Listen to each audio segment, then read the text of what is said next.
Hello everyone, कैसे हैं आप सब। आई होप आप सभी लोग बहुत अच्छे होंगे। तो आज हम लोग फाइनली बात करने वाले हैं टीचिंग एप्टीट्यूड के सिलेबस के बारे में। जैसा कि आप सभी लोग, चाहे वो BHU बीएड की या CUET बीएड कह लीजिए या Allahabad university BEd, all over BEd, चाहे RI बीएड हो गया, तो जो ये बीएड कोर्सेज हैं एज वेल एज इसके आगे CTET, UP TET, जो भी जहां भी टीचिंग एप्टीट्यूड पूछा जाता है इससे बाहर नहीं आता है। आज हम लोग इसमें हिंदी इंग्लिश दोनों में देखेंगे। तो जो बच्चे या जो स्टूडेंट्स हिंदी मीडियम के हैं उनको भी कोई प्रॉब्लम नहीं आने वाली है इस क्लास में। आपको पहले बता दें कि टीचिंग एप्टीट्यूड नेट JRF में भी आता है, ठीक है, लेकिन उसमें कुछ चीज़ें यहाँ कॉमन होती हैं और कुछ बीएड के लिए स्पेशली होता है। तो आज हम लोग इस फाइनली इस टीचिंग एप्टीट्यूड सिलेबस को देखेंगे। अगर आप लोग क्लास करना चाहते हैं टीचिंग एप्टीट्यूड की तो वो हमसे जुड़ के कर सकते हैं। आप एक मिनिमम पेड फी आपको पे करनी होगी और उसके बाद आप जुड़ सकते हैं। साथ ही साथ आपको कंटेंट भी मिलेगा PDF फॉर्म में, और ये तो मिलेगा ही, और भी फ्री कंटेंट्स भी आपको मिलेंगे। तो फाइनली हम लोग देख लेते हैं अपने सिलेबस को। तो सबसे पहले टीचिंग एप्टीट्यूड में हमें क्या क्या पढ़ना होगा। तो आपको बता दें, टीचिंग एप्टीट्यूड और एटीट्यूड ये दो अलग अलग वर्ड है, एप्टीट्यूड एंड एटीट्यूड, ये पढ़ना। इसके नेचर, टीचिंग के nature, objective, characteristics and basic requirements. अभी हिंदी मीडियम में भी हम लोग देखेंगे तो परेशान मत होइएगा आप लोग।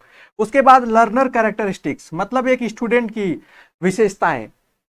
उसके बाद फैक्टर अफेक्टिंग टीचिंग, जो फैक्टर्स टीचिंग को अफेक्ट करते हैं, प्रभावित करते हैं, उसके बारे में। मेथड ऑफ टीचिंग, इसी में वो लेवल ऑफ टीचिंग, बाकी मोटिवेशन क्या होता है, ये सारी चीज़ें इसी में आ जाएंगी। तो जब हम लोग डिटेल में क्लास करेंगे तो उसमें हम लोग 1 बाय 1 एक टॉपिक पे कम से कम 3 से 4 क्लासेस होंगी, तो उसमें हम लोग और अच्छे से समझेंगे। उसके बाद टीचिंग एड, वो आप कह सकते हैं इंस्ट्रूमेंट्स या इक्विपमेंट्स जो कि टीचिंग में यूज होते हैं, उन्हीं को टीचिंग एड्स कहते हैं, ये पढ़ना होगा। इवेल्युएशन सिस्टम, टीचिंग का एक बहुत ही इंपॉर्टेंट पार्ट होता है टीचिंग एप्टीट्यूड में भी, वो है इवेल्युएशन, कैसे इवेल्युएट किया जाता है और एज ए टीचर आप कैसे इवेल्युएट करेंगे, उसको लेकर थोड़ा सा हम लोग मूल्यांकन जिसको हिंदी में कहते हैं।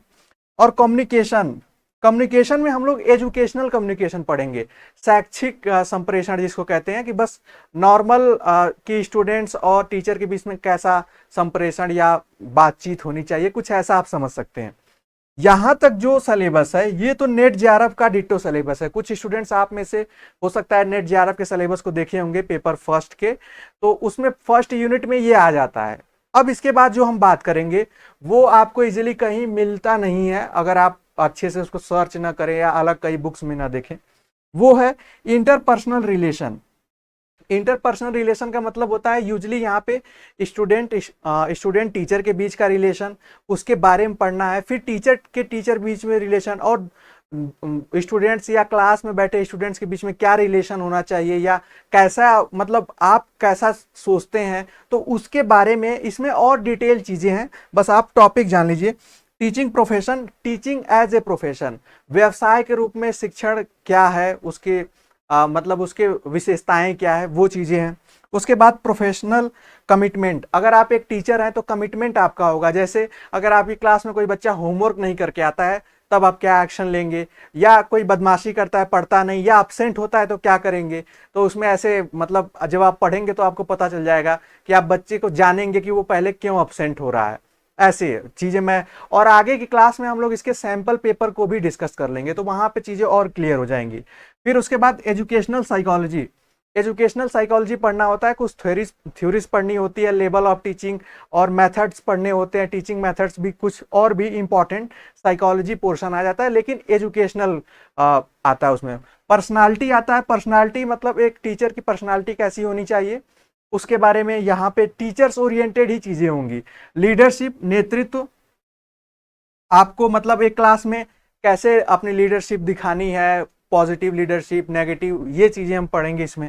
सोशल मैच्योरिटी, सोशल मैच्योरिटी मतलब आप जैसे कोई भी विद्यालय समाज का ही एक हिस्सा है, ठीक है, विद्यालय हो चाहे विश्वविद्यालय हो, कुछ भी हो, एजुकेशनल इंस्टीट्यूशन हो, तो ये सब हिस्सा है, तो उसमें भी कुछ क्वेश्चंस ऐसे आते हैं, उसको हम देखेंगे। फाइनली है current educational scenario. Current educational scenario का मतलब है कि जो प्रेजेंट में चल रहा है, जैसे नई शिक्षा नीति आई, तो उसमें क्या क्या बदलाव हुए, क्या फ्रेमवर्क बनाए गए, कैसे सिलेबस को या क्लासेस को डिवीजन किया गया, या आगे हायर एजुकेशन में क्या क्या चेंजेस हुए। तो ये करेंट एजुकेशनल सिनेरियो का मतलब आप ऐसे भी समझ सकते हैं कि जो एजुकेशनल करंट अफेयर्स हैं उसको भी आप समझ सकते हैं। हिंदी में देख लेते हैं जो कि आज हम टॉपिक की बात कर रहे हैं, टीचिंग एप्टीट्यूड, जिसको कहते हैं शिक्षण अभिक्षमता। तो यहाँ पे आप देखेंगे शिक्षण अभिक्षमता और अभिवृत्ति में क्या अंतर है, ये भी हम लोग पढ़ेंगे। और यहाँ पे इसके प्रकृति, उद्देश्य, विशेषताएं और मूलभूत आवश्यकताएं ये भी पढ़ेंगे। साथ ही साथ अधिगमकर्ता की विशेषताएं, अधिगमकर्ता मतलब सीखने वाला या स्टूडेंट। शिक्षण प्रभावी कारक, जो शिक्षण को प्रभावित करते हैं उन कारकों के बारे में। उसके बाद शिक्षण विधियां, क्या शिक्षण विधियां होती हैं या कितनी तरह की विधियां होती हैं, ये पढ़ेंगे हम लोग। शिक्षण सहायक सामग्री, फिर मूल्यांकन प्रणाली, संप्रेषण, अंतर्व्यक्तिक संबंध, शिक्षण व्यवसाय, व्यावसायिक प्रतिबद्धता, शैक्षिक मनोविज्ञान, जैसा कि मैंने आपको बता दिया। व्यक्तित्व के बारे में, व्यक्तित्व में हम लोग वैसे देखा जाए तो व्यक्तित्व बहुत बड़ा टॉपिक हो जाता है, लेकिन हम लोग एजुकेशनल परिप्रेक्ष्य में देखेंगे बस इसको। नेतृत्व को देख लेंगे उसी तरीके। सामाजिक परिपक्वता, आपसे कुछ ऐसे क्वेश्चन भी पूछे जाएंगे।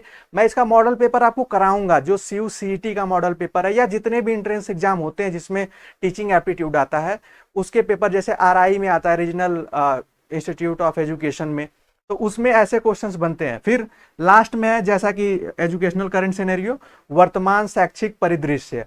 तो ये जो ओवरऑल जो सिलेबस है आप देख सकते हैं, ये बहुत ही इंपॉर्टेंट सिलेबस है। अगर आपको सिलेबस की ही नॉलेज हो जाती है तो कम से कम आपको ये तो पता चल जाएगा कि टीचिंग एप्टीट्यूड, और इसको अगर हम कहें टीचिंग डोमेन सब्जेक्ट तो ये गलत नहीं होगा, ये डोमेन है। आने वाले समय में जो भी स्टूडेंट बीएड करना चाहते हैं, बीएड एमएड या इंटीग्रेटेड बीएड, इंटीग्रेटेड एमएड, उनको ये तो पढ़ना ही होगा और ये पढ़ के ही वो वहां तक पहुंच सकते हैं। तो आई होप आपको मेरे द्वारा बताई गई ये सिलेबस की वीडियो समझ में आई होगी। इसकी क्लासेस मैं एक बार फिर से बता दूं, हम लोग इस पे क्लासेस भी करेंगे। तो जो स्टूडेंट जुड़ना चाहते हैं वो दिए गए कॉन्टैक्ट नंबर पे कॉन्टैक्ट भी कर सकते हैं। डिस्क्रिप्शन में भी लिंक है, ग्रुप है, व्हाट्सएप ग्रुप, उस पर भी आप पूछ सकते हैं। डेमो क्लासेस देख कर ही आप ज्वाइन करें, ये भी मैं आपको सजेस्ट करूंगा। तो आज के लिए सिर्फ इतना ही, मिलते हैं नेक्स्ट अपडेट में और भी इंपॉर्टेंट अपडेट्स और इन्फॉर्मेशन के साथ। तब तक के लिए bye bye, take care and keep watching.